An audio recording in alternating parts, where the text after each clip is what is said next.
Desde aquí, como siempre, le mandamos un saludo a todas las personas que nos están mirando por el internet. Que el Señor los guarde, que el Señor los bendiga.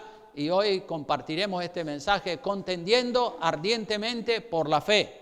Eso lo dijo Judas en el penúltimo libro de la Biblia. Así que contendiendo ardientemente por la fe es el tema para considerarlo en esta mañana. Prepare su Biblia y siga todos los textos que voy citando a continuación. Y el diccionario de la Real Academia de la Lengua Española dice que ser contencioso es una persona que contradice y que disputa todo lo que otros afirman. Ser contencioso es una persona que disputa, que contradice todo lo que otros afirman. Se dice que contencioso es una persona que le gusta discutir, que le gusta discrepar y que le gusta estar en desacuerdo para imponer su criterio, para imponer su voluntad y su manera de pensar. Pero nosotros los cristianos sabemos, debemos saber cuándo hay que ser contenciosos y cuándo no debemos entrar en una contienda. Debemos saber cuándo hemos de ser contenciosos, en qué momento hay que ser contenciosos y firmes y en qué momento debemos de evitar la contienda, la discusión. Contender a veces es aconsejable, a veces contender no es aconsejable. Depende de la circunstancia, del tema, de la situación. Tenemos que saber en qué momento, en qué asunto y en qué circunstancia tenemos que discutir y tener una actitud contenciosa o evitar la contienda. Dependiendo del caso, dependiendo de la situación, dependiendo del tema, entramos o no entramos en una contienda, en una discusión. A veces sí hay que contender, a veces no hay que contender ni discutir. Todo depende, hermano, del tema, de la persona con la que se va a hablar, y todo depende de la actitud que también trae esa persona. O sea que tenemos que tener en cuenta varias cosas a la hora de entrar o no entrar en una contienda. Y antes de hablar tenemos que pensar. Antes de hablar tenemos que pensar mucho. Hay personas que no piensan, hablan sin pensar, pero nosotros los cristianos tenemos que ser personas pensadoras. Tenemos que pensar. ¿Qué es lo que creo? ¿Cómo debo hablar? ¿Cuándo debo hablar? ¿En qué momento debo hablar? Antes de entrar en una contienda, en una discusión, debemos estar seguros de que la verdad está de nuestro lado. Y si tenemos dudas sobre si la verdad está o no está de nuestro lado, entonces no entres en contienda. Pero si estás absolutamente seguro que la verdad está de tu lado y que tienes los pasajes bíblicos y los argumentos apropiados para defender esa verdad, entonces entra en discusión, entra en contienda. Pero tenemos que estar cargados de argumentos verdaderos. Y sobre todo de los santos principios de la palabra de Dios. Tenemos que estar llenos de la palabra de Dios, de los principios de la palabra de Dios, para poder salir airosos de una contienda o de una discusión. Vamos a ver varios ejemplos en la Biblia de cuando hay que contender o entrar en una discusión y cuando no hay que hacerlo. Una de las cosas principales es que con Dios no se debe contender. Nunca contienda o entre en una discusión con Dios. Mire lo que le pasó al patriarca Job. Vamos al primer texto de la Biblia que vamos a citar en este día. Job, capítulo 40, versículos 1 al 5. ¿Están todos ahí? Dicen amén. Dice, además respondió Jehová a Job, capítulo 40, versículos 1 al 5. Y dijo, miren lo que dijo, ¿es sabiduría contender con el omnipotente? El que discuta con Dios responda a esto. ¿Es sabiduría contender o discutir con el Dios omnipotente? Responda a esto. ¿Qué creen ustedes? No se puede discutir con Dios. La pregunta ¿Es sabiduría contender con el Omnipotente? Tiene una respuesta evidente, obvia. Claro que no. ¿Cómo vamos a discutir con Dios? ¿Quiénes somos nosotros? ¿Quién es la criatura para contender o discutir con el Creador como si estuviera a nuestra altura? Y cuando Dios le dice eso a Job, en el verso 3 dice: entonces respondió Job a Jehová y dijo: he aquí que yo soy vil. ¿Qué te responderé? Mi mano pongo sobre mi boca. Se quedó calladito. Dijo: yo soy una miseria. Yo no sirvo para nada, Señor. ¿Qué soy yo? ¿Qué soy vil? Soy un ignorante. ¿Qué te responderé? Voy a poner mi mano sobre la boca para no hablar. Mejor callarse, mejor morderse la lengua.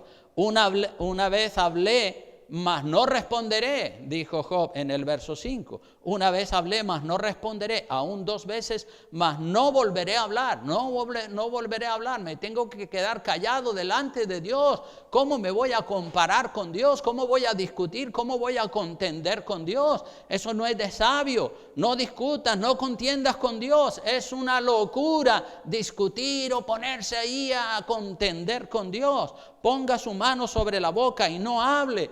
Muérdase la lengua y no le diga: Dios, ¿por qué? ¿Por qué? ¿Por qué? ¿Por qué? ¿Por qué? No, eso no es de sabio, eso es de ignorante. Vaya siempre a los pies de Dios, vaya siempre a los pies de Dios con una actitud humilde, dispuesto para aprender, no para contender con Dios. No es sabio, no es de sabio discutir con Dios, altercar con Dios. No, eso es lo más necio que puede hacer el hombre. Ni siquiera Dios mismo quiere estar contendiendo con los hombres de manera indefinida. A veces lo hace, pero estar contendiendo, discutiendo continuamente con los hombres, no, hasta Dios mismo se cansa de discutir. No es bueno estar discutiendo, es mejor tener una actitud quebrantada, una actitud rota, humilde delante de la presencia de Dios. Mire lo que dice el Salmo. El Salmo 103, versículos 8 al 9, dice: misericordioso y clemente es Jehová, lento para la ira y tardo en misericordia. Dios tiene mucha paciencia. Gracias a Dios por eso, porque si Dios no tuviera paciencia ya hubiera fulminado a media parte de la humanidad. Misericordioso y clemente es Jehová, lento para la ira. Y así tenemos que ser también nosotros, lentos para la ira, grandes en misericordia y verdad. Dice el verso 9, no contenderá para siempre, no estará discutiendo con el hombre continuamente, ni para siempre guardará el enojo. Como hay personas que se enojan y el enojo les dura una media eternidad, pero Dios dice que no contenderá para siempre. A veces lo hace, pero cuando ve la terquedad y la obstinación del hombre, dice que Dios deja de contender con el hombre, ya le pasará la factura. No contenderá para siempre, ni para siempre guardará el enojo. Y el profeta Isaías en el capítulo 57 también viene a decir algo parecido. Isaías 57, versículos 15 al 16, dice: porque así dijo el alto y sublime, el que habita en la eternidad, y cuyo nombre es el Santo. Yo habito en la altura y la santidad. ¿Y con quién más dice que habita el Señor? Con el quebrantado y humilde de espíritu. Con ese o con esa, si está quebrantado y es humilde de espíritu y baja la cabeza delante de Dios, con ese habita el Señor. Con el soberbio y con el arrogante dice que Dios lo mira de lejos. Entonces, con el quebrantado y humilde de espíritu, para hacer vivir el espíritu de los humildes y para vivificar el corazón ¿de quién? De los quebrantados, de los humildes, de los que están rotos, de los que dicen: sí, Señor, lo que tú digas, he aquí, yo soy tu siervo, tú manda, que yo estoy para obedecer. Y el verso 16 dice: porque no contenderá para siempre. No estará siempre ahí contendiendo con el ser humano. Cuando Dios ve que el ser humano no entra por donde Dios ordena, Dios como que se queda callado y dice: vamos, pues déjalo que siga su propio camino. No contenderá para siempre, ni para siempre me enojaré, pues decaería ante mí el espíritu y las almas que yo he creado. Decaería quiere decir se debilitaría el espíritu. Las discusiones, las contiendas permanentes, un día sí y otro también, y discutiendo, eso son un calvario. Decae el espíritu de la persona vive amargada, porque ¿a quién le gusta estar en una discusión, en un tira y afloja permanentemente, verdad? Eso a nadie le gusta, eso no es bueno, eso decae, eso hace debilitar el espíritu, como dice la palabra, decaería ante mí el espíritu y las almas que yo he creado. Entonces la discusión, la contienda, el diálogo pacífico, fluido, debe terminar en un acuerdo. Pero si después de una y otra conversación no hay acuerdo, entonces habrá llegado el momento de parar de hablar y decir, a ver, pero ¿por qué no nos entendemos aquí? Porque uno tira para un lado, otro tira para el otro lado. Hay que revisar las posturas, hay que revisar las posiciones, hay que revisar el credo, a ver si realmente nuestro credo está basado en la palabra de Dios. Una discusión constante, un tira y afloja permanente sobre el mismo tema, eso trae amargura, eso hace decaer el espíritu, hace debilitar el carácter, la fe y todo. Porque uno tira para el norte, otro tira para el sur. Esto en el matrimonio hay que pararlo, y hay que pararlo pronto y buscar un árbitro. Muchas veces la gente está en una contienda permanente, un día sí y otro también, y no paran de discutir, pero no quieren que nadie les arbitre, porque piensan que el árbitro va a defender a esta parte o va a defender la otra. Pero el árbitro es necesario, hermanos. El árbitro es necesario. Cualquier combate de boxeo, cualquier partido de fútbol, cualquier competición tiene que tener un árbitro y tiene que tener unas reglas, ¿no es cierto? Si no hubieran árbitros, es verdad que los árbitros un día se pueden equivocar, pero los árbitros en una contienda deportiva son imprescindibles, son absolutamente necesarios. Pueden equivocarse, sí, o pueden estar comprados, pero el árbitro tiene que ser una persona imparcial, que no defiende ni a este lado ni al otro, sino que lo que hace es que aplica la ley, el reglamento, ¿verdad? Y así tenemos que ser también nosotros los cristianos, ¿verdad? Si vemos que hay un problema en el matrimonio, un problema entre Manolito y Juanito, entre Antoñita y Juanita, pues hay que sentarse, hay que hablar y hay que buscar un árbitro para que ponga orden, el orden de la palabra de Dios. Los árbitros siempre tienen que tener un reglamento a través del cual poder juzgar, y los pastores tienen también un reglamento que es la palabra de Dios. Y cuando alguien se equivoca decimos, mira, hermano o hermana, usted está equivocado porque mire aquí lo que dice la palabra de Dios. Aleluya. Hubo uno de los pastores en una de las iglesias hijas que estaba presionándome continuamente para que yo le diera la Santa Cena a todas las personas. Ustedes saben que nosotros servimos la Santa Cena solamente a los que son bautizados y a los que de verdad están metidos en serio con Dios, porque el hecho de que una persona tome la Santa Cena, si está en pecado, la Biblia dice que juicio viene sobre esa persona. Entonces, ¿cómo le vamos a dar la Santa Cena a personas que ni siquiera sabemos si son cristianos? Que son visitas que pueden estar ese día de la Santa Cena aquí. Pues ese pastor decía, no, pastor, me presionaba continuamente para que yo sirviera la Santa Cena a todo el mundo. Decía él que bueno, que él había ido a una iglesia en no sé qué sitio y que el pastor de esa iglesia le daba la Santa Cena incluso hasta a las visitas y a las personas que no eran ni cristianos ni estaban bautizados, porque según la idea de él, darle la Santa Cena a la gente, eso servía para atraerlos. Y yo le dije, no, pero es que no has leído lo que dice la palabra de Dios. Y comencé a explicarle, y él que no, y yo, pero mira lo que dice la palabra. No, que la palabra... Sí, no, y la palabra la eludía. Para él valía más lo que él vio en una iglesia donde él se congregaba que lo que dice la palabra de Dios. Entonces, yo me opuse a esa falsa doctrina y entonces se rompió la relación pastoral que había entre él y un servidor. Entonces nosotros no podíamos tener una relación cuando uno va en una dirección contraria. Nosotros podemos tener una relación fluida y constante cuando tenemos la palabra de Dios, el reglamento de Dios aplicado en nuestra relación.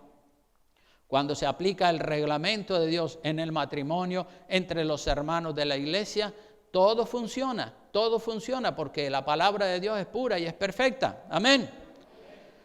Cuando se trata de una cuestión de fe o de doctrina capital que esté muy clara en la Biblia, ahí sí que debemos ser contenciosos, ahí sí que debemos estar firmes en la palabra de Dios y decir, no, así dice el Señor, esa es tu opinión, pero la palabra de Dios dice esto y se lo mostramos a la persona para que vea que está equivocada.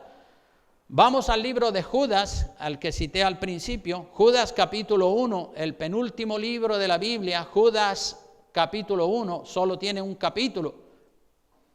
Judas anima a los cristianos a tener las ideas claras, a contender, a discutir. Cuando se trata de sana doctrina, hay que plantarle cara a los que vienen con una falsa doctrina.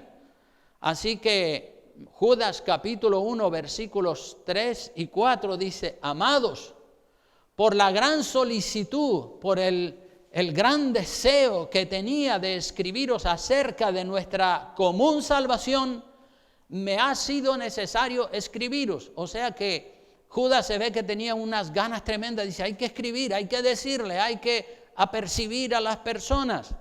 Exhortándoos, dice, animándolos, motivándolos, entusiasmándolos a que contendáis ardientemente, a que discutan, a que planten cara a las falsas doctrinas. Contender significa eso, discutir, mantenerse firme. Dije que en unos casos hay que contender, en otros casos no hay que contender. Pero Judas, cuando se trata de doctrina, dice contender ardientemente, no así de cualquier manera, contender ardientemente, con determinación, con carácter, decir así dice el Señor y así dice el Señor y así dice el Señor, que contendáis ardientemente por la fe, por la doctrina. La fe ahí se refiere a la doctrina que ha sido una vez dada a los santos. Entonces nosotros tenemos que conocer bien la doctrina para poderla defender, para que cuando alguien venga con una falsa doctrina poder contender ardientemente contra esas falsas doctrinas, decir, no, usted está equivocado porque mire lo que dice aquí la palabra de Dios. Y dice que tenemos que contender o discutir porque en el verso 4 dice, porque algunos hombres han entrado encubiertamente, los que desde antes habían sido destinados para esta condenación, hombres impíos, malos, que convierten en libertinaje la gracia de Dios y niegan a Dios, el único soberano, y a nuestro Señor Jesucristo. Entonces aquí tenemos que contender ardientemente quiere decir mantenernos firmes en la sana doctrina de la palabra de Dios. Doctrinas capitales, hermanos, ustedes saben que hay doctrinas que son capitales y luego hay matices o acentos en otros aspectos menores que no son tan importantes, pero hay doctrinas capitales en la Biblia como por ejemplo la Trinidad. La doctrina de la Trinidad es básica, la doctrina de la Trinidad, Padre, Hijo y Espíritu Santo. Un solo Dios en tres personas, eso es una doctrina capital de la palabra de Dios.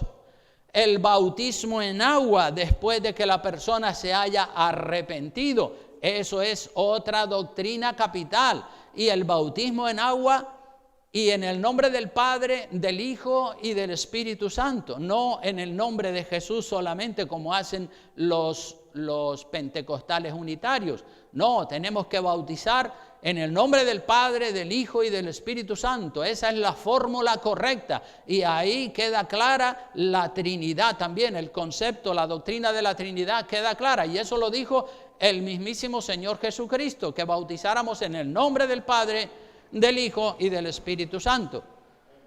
También otra doctrina es la doctrina del bautismo del Espíritu Santo. De esto estuve predicando en febrero, marzo, durante varios cultos. La llenura, el bautismo del Espíritu Santo. Esta es otra doctrina capital de la palabra de Dios, que tenemos pasajes de la Biblia de sobra para demostrar que es así como dice la palabra de Dios. La llenura del Espíritu Santo es que si excluimos o quitamos al Espíritu Santo y el bautismo de poder del Espíritu Santo, entonces nos quedamos impotentes, nos quedamos sin fuerza, somos como un ejército sin poder, como un ejército sin fuerza. También la Santa Cena con el pan y el fruto de la vid, es otra doctrina capital. El nuevo nacimiento, como Cristo le dijo a Nicodemo, tienes que nacer de nuevo, no es suficiente que seas religioso, tienes que tener una relación fluida con el Espíritu Santo. Esa es otra doctrina capital, que muchas veces se pasa desapercibida y no se enseña con la debida contundencia en las iglesias. El nuevo nacimiento, las personas aparentemente son cristianos, pero no han nacido de nuevo. Hay que nacer de nuevo, porque si no naces de nuevo, si no tienes la llenura del Espíritu Santo, si no buscas del poder de Dios, pues estás muerto en tus delitos y pecados. Otra doctrina, Jesucristo como sumo sacerdote eterno y único mediador entre Dios y los hombres. No hay otro nombre dado a los hombres debajo de los cielos en el que podamos ser salvos. Entonces, el único que media entre Dios el Padre y los hombres es Jesucristo. Es el único, no es la Virgen, ni el Papa, ni los santos, ni los ángeles, sino Jesucristo es el único mediador. También creemos en la salvación por gracia, un regalo que Dios nos da, pero también creemos en el deber de hacer buenas obras. El fruto, por el fruto se conoce el árbol. También creemos en el amor al prójimo, hay que amar al prójimo. También creemos en el perdón, en perdonar y en pedir perdón. También creemos que el cielo es para los justos, para los redimidos por la sangre de Jesucristo, y que el infierno es para los pecadores arrogantes y orgullosos. Creemos también en el rapto de la iglesia, que la iglesia va a ser arrebatada y trasladada al reino de los cielos, y al mismo tiempo se producirá la primera resurrección, la resurrección de los justos se llama, o resurrección de vida. También creemos en la vida de pureza, la vida de santidad, la vida de tener una moral pura, santa. Amén. Así que tenemos que contender o tenemos que defender con firmeza la fe, la doctrina. No nos podemos quedar callados ante las falsas doctrinas que pululan por ahí en muchísimas iglesias. En temas doctrinales, en temas básicos y fundamentales, tenemos el deber de contender ardientemente y no podemos dejarnos mover de la sana doctrina, como dice Judas. Aleluya. El versículo 4 explica claramente que algunos hombres han entrado encubiertamente, es decir, aparentan o aparentaban ser cristianos, pero no lo eran. Eran falsos cristianos que se habían infiltrado en la iglesia del Señor. Siempre los hay. El diablo sabe meter falsos cristianos en la iglesia del Señor para pervertir, para distorsionar la palabra de Dios. Esto es como en los países, como en el mundo de la política, ¿verdad? Por ejemplo, todos los países tienen espías en otras naciones. Los Estados Unidos tienen espías en Rusia, que parece que son ciudadanos rusos, hablan el ruso perfectamente y conocen las costumbres y conocen las leyes rusas, y nadie sabe que son espías que trabajan para los Estados Unidos y viven en el mismo país de Rusia. Asimismo, Rusia también tiene sus espías en los Estados Unidos que hablan perfectamente el inglés y viven como si fueran ciudadanos americanos, pero trabajan para Rusia. Espías, siempre los gobiernos mandan espías para que se informen qué es lo que se está cocinando en el otro país, qué es lo que están tramando. Así también el diablo mete sus espías en la iglesia, que parece que son buenos cristianos en apariencia. Muchos hasta son pastores, pero trabajan para Satanás y no edifican la iglesia. Lo que quieren es pervertir de manera sutil, de manera diabólica, quieren pervertir la doctrina, como dice Judas ahí, en ese versículo 4, porque algunos hombres han entrado encubiertamente, soterradamente, disfrazados, los que desde antes habían sido destinados para esta condenación, hombres impíos, malos, que convierten en libertinaje la gracia de nuestro Dios y niegan al único y soberano, al único Dios, el único soberano y a nuestro Señor Jesucristo. O sea que convierten en libertinaje la gracia de Dios. Convierten en libertinaje la gracia de Dios. En el Viejo Testamento, hermanos, ustedes saben que tenemos la ley de Dios. Y la ley de Dios era ojo por ojo, diente por diente, pie por pie, mano por mano. La ley de Dios era obedecida en el Viejo Testamento porque la gente sabían que si desobedecían, que si violaban los mandamientos, el castigo que le caería encima era inmediato, era instantáneo y que era durísimo. Cumplían, en otras palabras, cumplían la ley no por amor a Dios. No cumplían la ley en el Viejo Testamento por amor a Dios, sino por miedo al castigo. Miedo al castigo. El miedo al castigo era lo que les hacía frenarse y no pecar. Como había un castigo inmediato, pie por pie, ojo por ojo, diente por diente, todo el mundo decía, uy, más me vale frenarme porque lo que yo hago al otro, eso se viene contra mí. O sea que cumplían la ley no por amor a Dios, sino por miedo al castigo inmediato que les vendría. Pero la gente sabían que no debían adulterar, porque el castigo por el adulterio era la pena de muerte.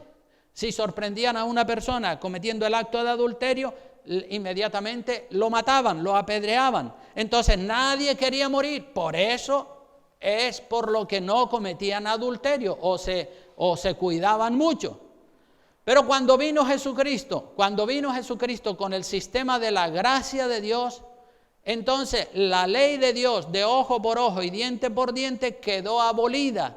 Entonces ya no hay un castigo inmediato, un castigo instantáneo por el pecado como en el Viejo Testamento. Y ahora, en la dispensación de la gracia, como ya no hay castigo inmediato por el pecado, los siervos de Satanás hacen lo que dice Judas que hacen, convierten en libertinaje la gracia de Dios, convierten en libertinaje la gracia de Dios. Dicen algo así, qué bueno, ya estamos en la gracia, podemos hacer lo que queramos, ya no hay castigo por el pecado, Jesucristo sufrió, Cristo pagó por nuestros pecados. Eso dicen, pero para poder seguir pecando. Y es verdad que Cristo pagó por nuestros pecados, por todos nuestros pecados del pasado, pero ay de la persona que habiendo sido perdonado y habiendo tenido el perdón de todos sus pecados de antes de su conversión, ahora después de convertido peca deliberadamente, intencionadamente. Ay de esa persona que se agarre, porque el juicio para esa persona, aunque no es inmediato, pero va a ser horrible, espantoso. Vean lo que dice el libro de Hebreos, capítulo 10, versículo 26. Hebreos, capítulo 10, versículo 26 al 31. ¿Están todos ahí? Amén. Miren lo que dice. Vamos a leerlo todos juntos y así pues cuando una cosa, un concepto se repite, se queda más fuertemente grabado en la cabeza, en la memoria. Vamos todos juntos, dice, porque si pecaremos voluntariamente después de haber recibido el conocimiento de la verdad, ya no queda más sacrificio por los pecados, sino una horrenda expectación de juicio y de hervor de fuego que ha de devorar a los adversarios.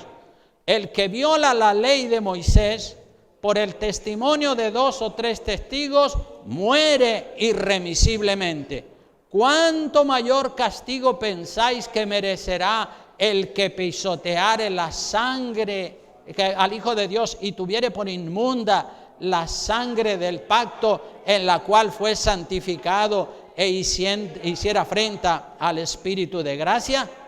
Pues conocemos al que dijo: mía es la venganza, yo daré el pago, dice el Señor. Y otra vez el Señor juzgará a su pueblo. Y el último dice: horrenda cosa es caer en manos del Dios vivo. Horrenda cosa es caer en manos del Dios vivo, hermanos. Este pasaje de la Escritura es tan fuerte, es tan contundente, habla con tanta claridad que nos tiene que entrar el temor de Dios y decir: uy, Dios mío, esto es más serio de lo que yo me estaba pensando. Habrá más castigo, más duro al pecar bajo la gracia que al pecar bajo la ley. Habrá más castigo, más duro, hermanos, al pecar bajo la gracia que bajo la ley. El verso 29 te lo dice: ¿cuánto mayor castigo pensáis que merecerá el que pisoteare al Hijo de Dios y tuviere por inmunda la sangre del pacto en la cual fue santificado e hiciere afrenta al Espíritu de gracia? Uy, eso es mucho más grave, eso es mucho más grave. Si pecaremos voluntariamente, dice la palabra en el verso 26, si pecaremos voluntariamente después de haber recibido el conocimiento de la verdad, porque una cosa son los pecados que usted cometió antes de haberse convertido, y otra cosa diferente son los pecados que usted cometa después de haberse convertido. Lo dice la palabra: si pecaremos voluntariamente después de haber recibido, ¿qué cosa? El conocimiento de la verdad. Cuando una persona conoce a Cristo y conoce la verdad, a partir de ahí debe haber un cambio de actitud en la persona. La persona debe decir: uy, ya no puedo seguir siendo el mismo de antes, tengo que ser una persona nueva, tengo que dejar de pecar, ya no puedo seguir pecando los pecados que pecaba antes del conocimiento de la palabra de Dios. Si pecaremos voluntariamente después de haber recibido el conocimiento de la verdad, dice que ya no queda más sacrificio por los pecados.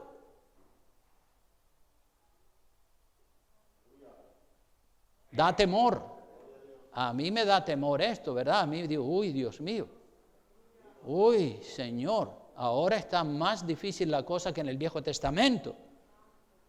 Una cosa es pecar antes de tener conocimiento o conciencia de pecado. Otra cosa es pecar después de tener conocimiento o de tener conciencia de pecado. La gente cree que como ya no hay un castigo inmediato, como en el Viejo Testamento, pie por pie, ojo por ojo, diente por diente, como ya no hay un castigo inmediato o rápido por el pecado, pues el pecado que no va a ser castigado. ¿Qué idea, verdad? No, eso ya no va a ser castigado. El pecado será castigado en el infierno, en el futuro, después de la muerte del cuerpo. Dice la palabra: porque si pecaremos voluntariamente después de haber recibido el conocimiento de la verdad, ya no queda más sacrificio por los pecados. O sea que es completamente diferente pecar antes de tener conocimiento que pecar después de haber tenido el conocimiento de la palabra de Dios. Entonces, como dice Judas, convertir en libertinaje la gracia de Dios es creer que ya no habrá castigo por el pecado. Y esa es la falsa doctrina que promueven los hombres que han entrado, como dice la palabra, que han entrado encubiertamente en la iglesia. Son, como decía yo, los espías que se han infiltrado para pervertir la doctrina, para degradar la fe. Todo vale, todo se aprueba. Dicen ellos que Dios es amor y Dios es amor, y llevan esas ideas de Dios es amor, la llevan incluso hasta la desnaturalización del cristianismo. Le quitan la vida al cristianismo y entonces aparentemente siguen siendo cristianos, pero ya no tienen vida interior, están muertos espiritualmente. Convierten el cristianismo en una religión más.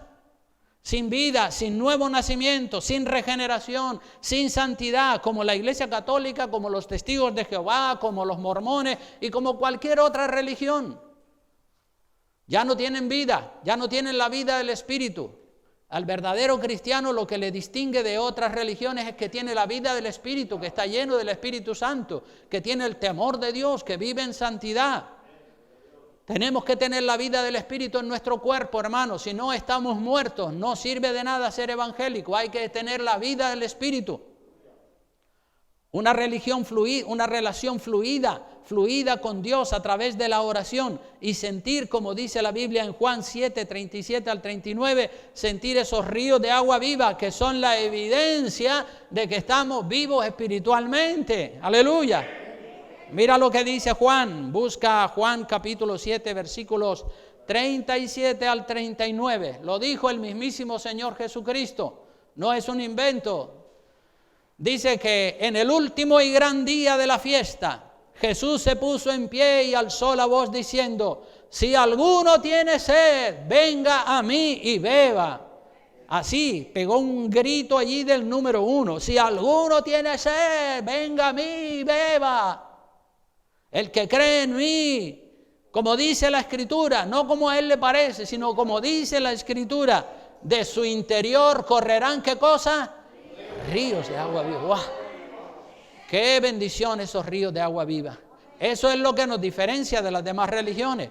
Sentir los ríos de agua viva, llorar cuando te pones de rodillas delante del Señor, derramarte, derretirte. Eso es lo que necesitan muchas personas. El que cree en mí, como dice la Escritura. Pero algunos dicen: no, yo creo. Pero no como dice la Escritura. Tiene que ser como dice la Escritura. De su interior correrán ríos de agua viva. Y hay personas que están secas interiormente, no sienten nada, absolutamente nada, están muertos espiritualmente. Y esto lo dijo Jesucristo, según dice el verso 39, esto dijo del Espíritu que habían de recibir los que creyesen en Él. Esto dijo, esto de los ríos de agua viva lo dijo del Espíritu Santo que habían de recibir aquellos que creyesen en Él, porque aún no había venido el Espíritu Santo, pues Jesús no había sido aún glorificado. Pero cuando Cristo llegó al cielo y fue glorificado, mandó el Espíritu Santo y en el día de Pentecostés se produjo una explosión de fe y una explosión de pasión y de celo por la obra del Señor impresionante, que llenaron toda la ciudad de Jerusalén. En un día se convirtieron 3,000, 5,000 y un avivamiento tremendo, porque todos habían sido llenos del poder del Espíritu Santo. Así que los ríos de agua viva lo dijo del Espíritu que habían de recibir los que creyesen en Él. Pues aún no había venido el Espíritu Santo, pero cuando vino el Espíritu Santo, una explosión de fe tremenda, hermanos. Estamos hablando que una actitud contenciosa de discutir a veces es buena y a veces es mala. En el caso de la defensa de la fe, de la defensa de la doctrina, sí que debemos ser contenciosos. Dice Judas que contendáis ardientemente, contender ardientemente, con carácter, con determinación, por la sana doctrina. Amén. Pero la pregunta es, ¿cómo vas a defender la sana doctrina si no la conoces? ¿Cómo vas a defender la sana doctrina si no sabes cuál es la verdadera y cuál es la falsa? ¿Y por qué no lo sabes? Porque no estudias, porque no quieres leer, porque no quieres investigar, prefieres oír cualquier cosa. Pero hay que investigar, hay que estudiar la palabra de Dios. Lo dijo el Señor Jesucristo: escudriñad las Escrituras. Escudriñar no es solamente leer, escudriñar es investigar, estudiar diligentemente, contrastar, comprobar esto, lo otro. Eso es escudriñar las Escrituras. Así que en el caso de la defensa de la fe, de la defensa de la doctrina, sí que debemos contender ardientemente con carácter y con determinación. Pero como dije, la pregunta es, ¿cómo vas a defender? ¿Cómo vas a contender si no sabes ni lo que crees? No estás discipulado, y no estás discipulado no porque no haya doctrina, hay libros, hay material de texto para que conozcas, para que estés seguro de que crees en la sana doctrina. Pero ¿cómo vas a conocer la sana doctrina si no estudias? No te gusta estudiar, prefieres mirar televisión, prefieres ver otras cosas, pero no, el verdadero cristiano está llamado a estudiar, a investigar, a averiguar, a aclarar todas las dudas que tenga en su corazón. Es un proceso, desde que uno se convierte, uno tiene que revisar todas las costumbres, todos los hábitos, todas las maneras de hablar o de comportarse, todo nuestro credo lo tenemos que revisar y lo tenemos que traer a contrastarlo con la palabra de Dios y ver si efectivamente está en consonancia con la Biblia. Y si está en consonancia con la Biblia, lo reafirmamos, pero si está fuera de la Biblia, lo desechamos. Así que hay que estudiar, conocer bien la doctrina para poderla defender.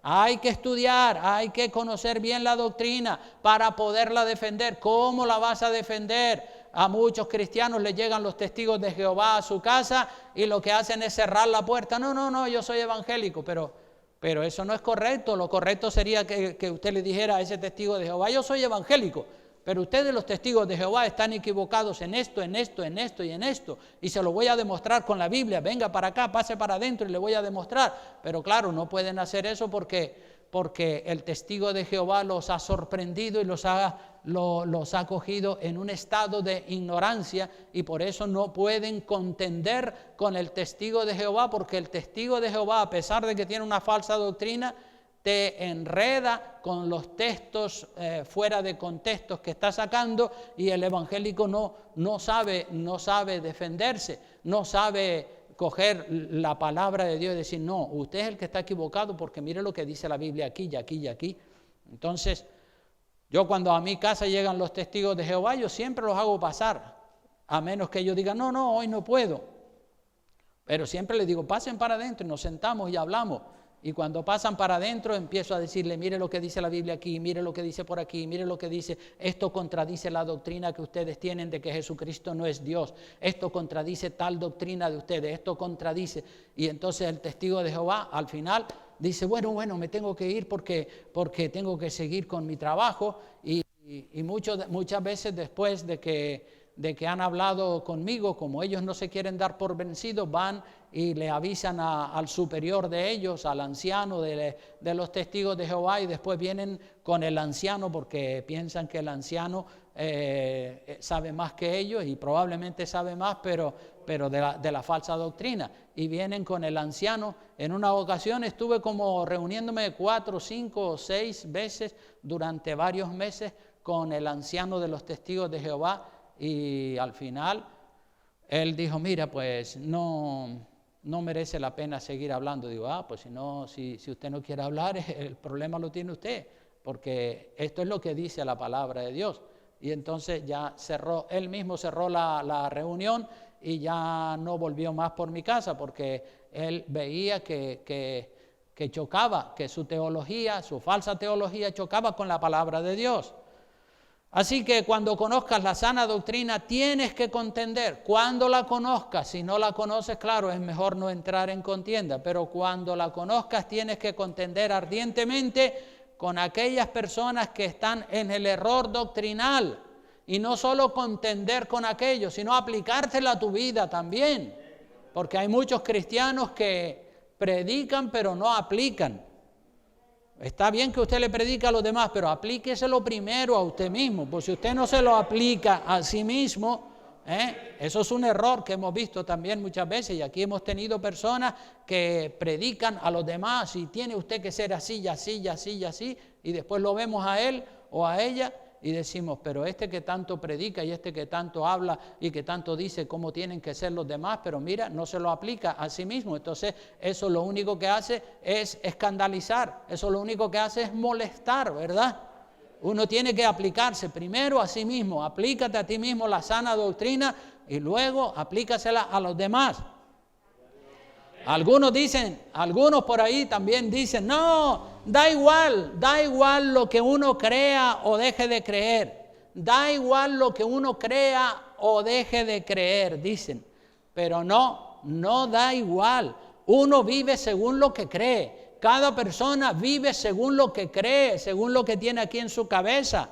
El que dice que no cree en la existencia del infierno, la persona que dice que no cree en la existencia del infierno, como es el caso de los testigos de Jehová, viven pecando porque creen que sus pecados no van a tener consecuencias y que no lo llevarán al infierno. Por eso vive pecando, porque dice, no, el infierno no existe. Entonces peca deliberadamente porque como según su teología, según su idea, el infierno no existe, pues vive pecando.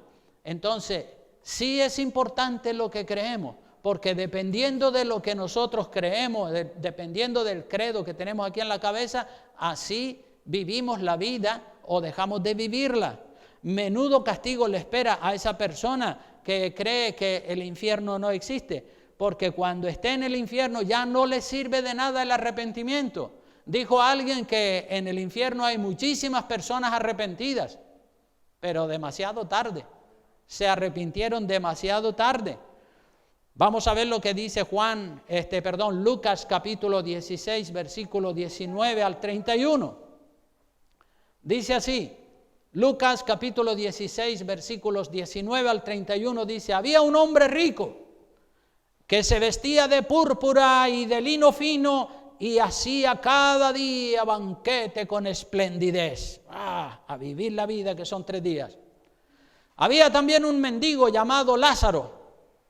Cuando la Biblia dice el nombre propio de la persona del mendigo, esto no es una parábola.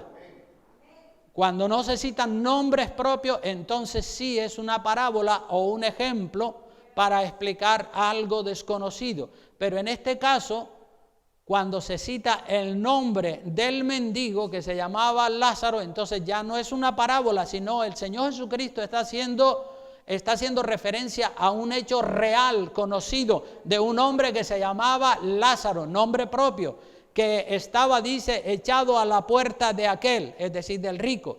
Y este Lázaro estaba lleno de llagas. Y dice la palabra en el verso 21, y ansiaba saciarse de las migajas que caían de la mesa del rico.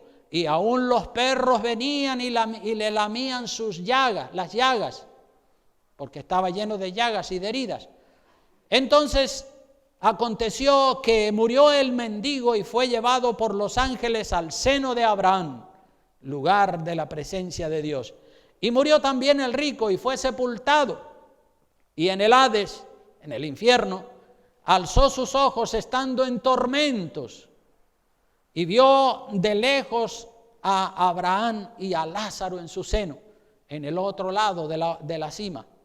Entonces él, el rico, dando voces, dijo, Padre Abraham, ten misericordia de mí y envía a Lázaro para que moje la punta de su dedo en agua y refresque mi lengua, porque estoy atormentado. ¿Dónde estaba atormentado? Dice, en esta llama, fuego, el infierno, ahí lo tienes. Y no solo ahí, está por toda la Biblia. Pero Abraham le dijo, hijo, acuérdate que recibiste tus bienes en tu vida y Lázaro también males, pero ahora este es consolado aquí y tú atormentado. El infierno es una realidad, lo dice la Biblia, no solo ahí, hay cientos de pasajes. Además de todo esto, una gran cima está puesta entre nosotros y vosotros, de manera que los que quisieren pasar de aquí a vosotros no pueden, ni de allá pasar acá. O sea que los que van al infierno allí se quedan y los que van al cielo allí se quedan con Dios eternamente. Del cielo para el infierno nadie va a querer ir, pero del infierno para el cielo sí, que todos los que están en el infierno sufriendo esa llama dirán, no, sácame de aquí, manda a Lázaro que moje la punta de su dedo en agua y venga a refrescarme esta lengua porque estoy abrazado en esta llama. Entonces le dijo, miren lo que dice en el verso 27, entonces le dijo, te ruego pues, Padre, que le envíes a la casa de mi padre, ya que no le permites que venga con un poquito de agua a mojar mi lengua porque me está abrazando esta llama. Entonces, por favor, ve, ya el rico está arrepentido, Pero como dije, demasiado tarde, está arrepentido en el infierno. En el infierno hay muchísimas personas arrepentidas, pero ya no le sirve de nada el arrepentimiento. El arrepentimiento tiene que ser aquí y ahora, porque el día de tu muerte nadie lo sabe. Mañana puedes estar ya metido en un nicho diciendo: descanse en paz, fulanito de tal.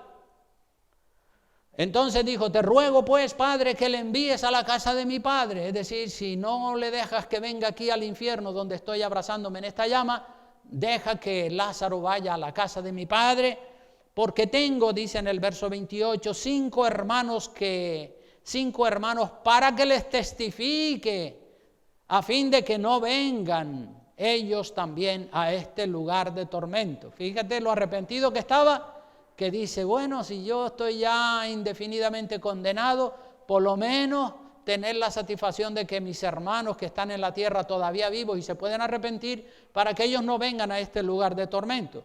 Pero mira la respuesta que le dio Abraham. Abraham le dijo, verso 29, a Moisés y a los profetas tienen, en la tierra tienen la Biblia, tienen la palabra de Dios, que los escuchen a ellos. Él entonces dijo, el rico dice: no, padre Abraham, pero si alguno fuere a ellos de entre los muertos, se arrepentirán. Mira la idea que tenía. Así piensa mucha gente hoy en día: oh, si resucitara mi padre, mi madre, mi abuelo, que se murió, y me dijera qué es lo que hay después de la muerte, entonces yo creería. Mentira.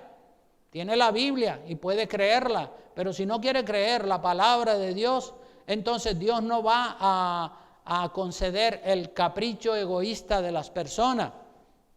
Ya lo dice el verso 31.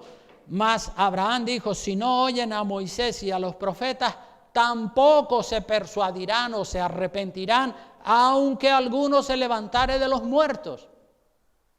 Así es que aunque un muerto resucite, van a decir: no, ese no era fulanito de tal, ese se parece a él, o van a decir 40,000 excusas para no admitir que esa persona resucitó. Pero la gente se tiene que convertir si es que de verdad se quieren salvar por lo que dice la palabra de Dios, no por emociones ni porque un muerto resucite. Entonces el apóstol Pablo anima a Timoteo a que predique la sana doctrina para poder neutralizar las falsas doctrinas. Vea lo que dice 2 de Timoteo 4, ya voy terminando.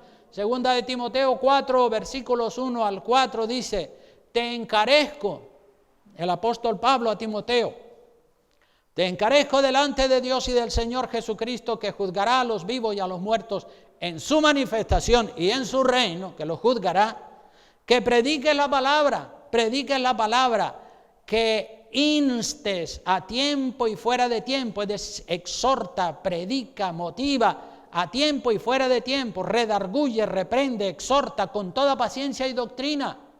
Le dice Pablo a Timoteo, porque vendrá, es decir, prepáralos, dale una buena formación a la gente de la iglesia, porque vendrá tiempo cuando no sufrirán la sana doctrina.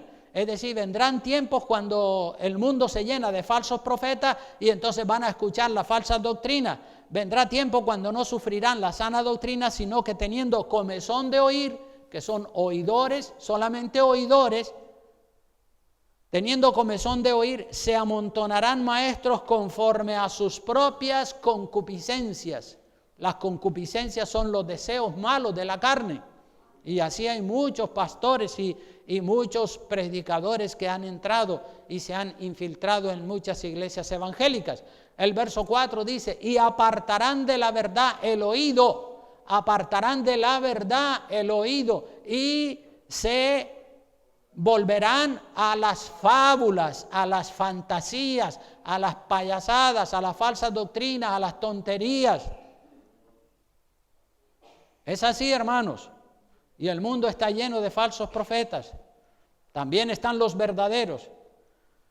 Romanos capítulo 16, versículos 17 y 18 dice: mas os ruego, hermanos, que os fijéis en los que causan divisiones y tropiezos en contra de la ¿qué dice? De la doctrina que vosotros habéis aprendido, y que os apartéis de ellos. Es decir, apártate de las personas que tienen una falsa doctrina, una doctrina del todo vale. Apártate de ellos, que os apartéis, dice la palabra de Dios. Causan divisiones y tropiezos en contra de la doctrina que vosotros habéis aprendido y que os apartéis de ellos, porque si no te contaminan.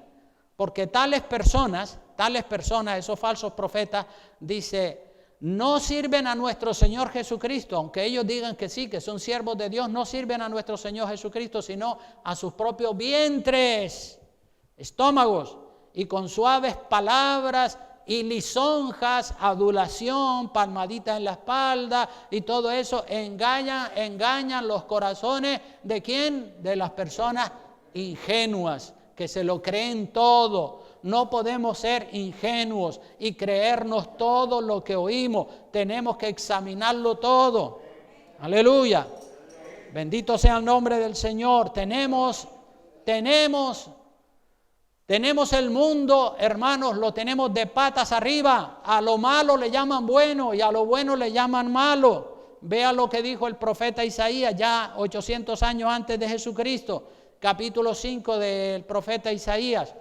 Dice, en el verso 20-21, dice, ay de los que a lo malo dicen bueno, ay que se agarren, y a lo bueno malo, que hacen de la luz tinieblas y de las tinieblas luz, que ponen lo amargo por dulce y lo dulce por amargo.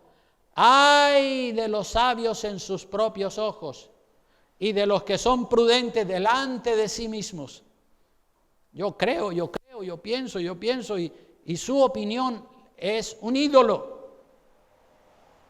Ay de los sabios en a sus propios ojos y de los que son prudentes delante de sí mismos. No, usted tiene que ser prudente delante de la palabra de Dios. Confróntese con la palabra de Dios, no con usted mismo.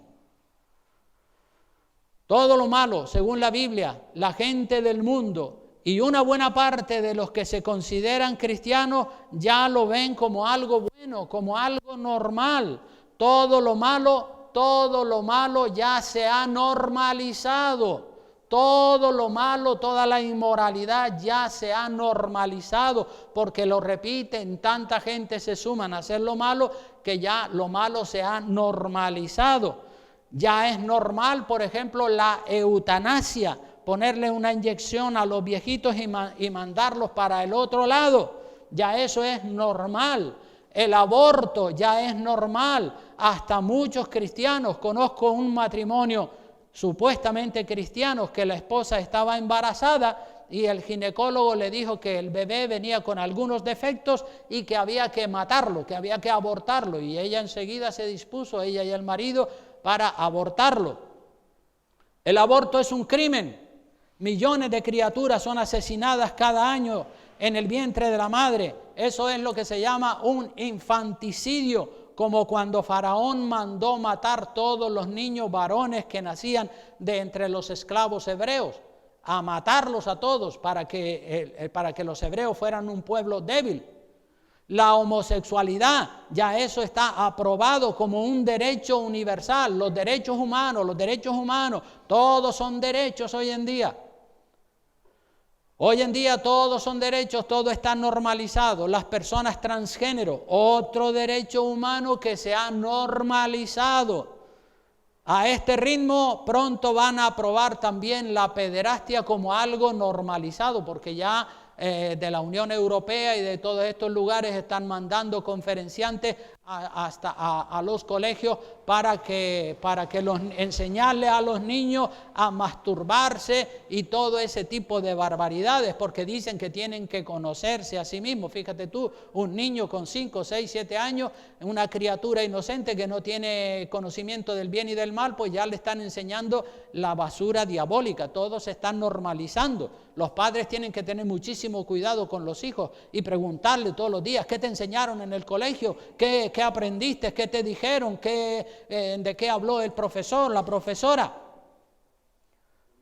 Todo es humanismo puro y duro. Es decir, el hombre por el hombre, el sexo libre, la pornografía, el alcohol, la marihuana, el nudismo, la minifalda, el bikini, el tanga, los vestidos sexys, provocativos. Todo lo malo ya se ha normalizado. como dice Isaías, a lo malo llaman bueno y a lo bueno llaman malo. Y muchos pastores en muchas iglesias ya no se oponen a lo malo, ya no se oponen. La normalización del pecado dentro de la iglesia y fuera de la iglesia ya está normalizada, ya todo se ve con buenos ojos y todo es normal porque todo el mundo lo hace, pero la Biblia dice que eso es pecado. Los pastores ya no predican contra el pecado, porque si lo hacen la gente se va de la iglesia. Cuando los pastores predican del pecado, la gente dice, me está hablando de mí.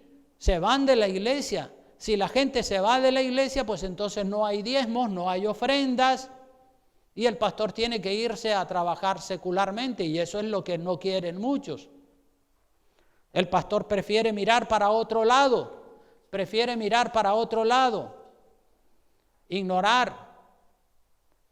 Prefiere mirar para otro lado antes que predicar la sana doctrina. Pero la palabra de Dios dice que tenemos que predicar todo el consejo de Dios. 100% de la palabra de Dios. Y el que se pica porque ajos come, dice un refrán. Es decir, el que se siente ofendido, oye, eso significa que usted está en pecado. Hoy en día hay muchos hombres que han entrado en el ministerio. Hay muchos hombres que han entrado en el ministerio pastoral no por amor a Dios, sino por amor al dinero, por amor a la fama. La persona que entra en el ministerio pastoral por amor al dinero o por amor a la fama, ese es un instrumento de Satanás. Muchos hombres ven el ministerio pastoral como una plataforma para promoverse a sí mismos, para ganar dinero, para hacerse famosos, diciéndole a la gente lo que la gente quiere oír. Porque esa es la manera. Si le dice a la gente lo que la gente quiere oír, entonces todo el mundo con una sonrisa de oreja a oreja. Pero la Biblia dice que contendamos sabiamente, pero también ardientemente contra todo lo malo, sin complejos, sin mirar para otro lado. No podemos tener complejos de lo que nosotros creemos. Tenemos que sentirnos orgullosos en el buen sentido de la palabra. Tenemos que decir, gloria a Dios, creo esto y esto y esto y esto, porque está 100% en la palabra de Dios. Gloria a Dios, estoy contento de eso, de estar firme en la roca eterna de los tiempos, que es Jesucristo y su palabra. Con firmeza, con determinación debemos contender ardientemente por la verdad, la sana doctrina que ha sido una vez dada a los santos. Con los cristianos débiles en la fe, no debemos entrar en cuestiones, no debemos entrar en discusiones. Eso lo dice Romanos. Con los cristianos débiles en la fe, pero con los inconversos y con los que contradicen la palabra, a eso hay que darle duro. Pero si es un cristiano débil que no, sí ama al Señor, pero es muy débil, está muy debilitado, también para eso la palabra del Señor nos dice cómo debemos de hablar con ese cristiano débil. Dice así, Romanos 14, versículos 1 al 6, dice, recibid al débil en la fe, pero no para contender sobre opiniones, no para estar discutiendo que si esto, que si lo otro, no. Esa persona es débil en la fe, porque uno cree que se ha de comer de todo, otro que es débil solamente come legumbres. El que come no menosprecia al que no come, y el que no come no juzgue al que come, porque Dios le ha recibido. ¿Tú quién eres que juzgas al criado ajeno? Para su propio Señor está en pie o cae, pero estará firme porque poderoso es el Señor para hacerle estar firme. Uno hace diferencia entre día y día, otro juzga iguales todos los días. Cada uno esté plenamente convencido en su propia mente. Hay personas que a lo mejor dicen, trabajar el domingo es pecado. Ese a lo mejor tiene ese concepto de que trabajar el domingo es pecado, pero otro que es médico o enfermero y tiene que hacer un turno el domingo, pues tiene que trabajar. Entonces, pues el que tiene que trabajar el domingo, pues ya descansará el miércoles o el jueves o cualquier otro día de la semana y ya está, no pasa nada. Lo normal sería que no trabajara el domingo, pero si por razones de su trabajo le obligan a trabajar el domingo, pues que se tome otro día en lugar del domingo para descansar, ¿verdad? Y el que hace diferencia entre día, uno de los miembros de la iglesia hace diferencia entre día y día, dice, no, este es domingo, no se puede trabajar. El otro juzga iguales, dice, todos los días son iguales, da igual el domingo que el miércoles, que el jueves. Pues dice que cada uno esté plenamente convencido en su propia mente. El que hace caso del día lo hace para el Señor, y el que no hace caso del día para el Señor no lo hace, porque para el Señor no lo hace. El que come determinados alimentos que al otro le producen escándalo, el que come para el Señor come, pero porque da gracias a Dios, y el que no come para el Señor no come y da gracias a Dios. Entonces, aquí tenemos que con los hermanos débiles en la fe no debemos estar iniciando contiendas, no debemos entrar en discusiones y contiendas sobre genealogías y cosas que no tienen importancia. Ya voy a citar el último pasaje de la Biblia, que está en Tito, capítulo 3, versículo 9, donde también habla de lo que estamos tratando, pero evita, dice el verso 9 del capítulo 3 de Tito, dice, evita las cuestiones necias y genealogías y contenciones y discusiones acerca de la ley, porque son vanas y sin provecho. Evita las cuestiones, las genealogías, evita todo este tipo de discusiones, que si blanco, que si negro, que si por aquí, que si por allá, que si hablando de genealogías y temas que son irrelevantes. No entres en discusión en temas que son irrelevantes, pero temas que son relevantes de doctrina capital, ahí sí hay que contender y hablar y confrontar las falsas doctrinas, porque lo dice la palabra de Dios. Entonces, unas veces tienes que ser contencioso y otras veces no. Depende el tema, depende la actitud de la persona y depende de muchas cosas y de muchos factores. Entonces, bueno, ya termino pidiéndole a todos que se pongan de pie para orar y pedir que el Señor nos fortalezca y nos dé mucha sabiduría a través del estudio de la palabra. Gloria a Dios. Le oramos al Padre que nos bendiga, que nos guarde, que nos llene de su conocimiento y que podamos saber cuándo tenemos que contender ardientemente y cuándo tenemos que evitar la contienda, y que estemos de verdad preparados para que si llega el momento de que tenemos que contender, pues estemos listos para hacerlo y para defender la verdad de la palabra de Dios. Gracias, Señor. Aleluya. Padre, te damos gracias, Dios mío, bendito de la gloria. Ha sido una delicia estar aquí con los hermanos y con la iglesia, compartiendo estas verdades capitales de tu palabra, Señor, acerca de contender ardientemente por la fe que ha sido una vez dada a los santos, o de no contender en temas que son irrelevantes. Señor, que tú nos llenes a todos de sabiduría y que toda tu iglesia sea una iglesia aplicada, una iglesia estudiosa, que leen la palabra, que estudian la doctrina, Dios mío, que tienen una buena formación teológica, para que cuando venga un falso profeta, un mentiroso, un siervo de Satanás, a confundir con ideas y con conceptos que no tienen fundamento en la palabra de Dios, podamos identificarlo y decirle, no, usted está equivocado, no es así, mire lo que dice aquí la Escritura. Gracias, Señor, gracias te damos, Dios mío, en este precioso día. En tus manos benditas encomendamos la iglesia y pedimos sobre la misma la bendición del Padre, del Hijo y del Espíritu Santo. Amén y amén. Que Dios le bendiga.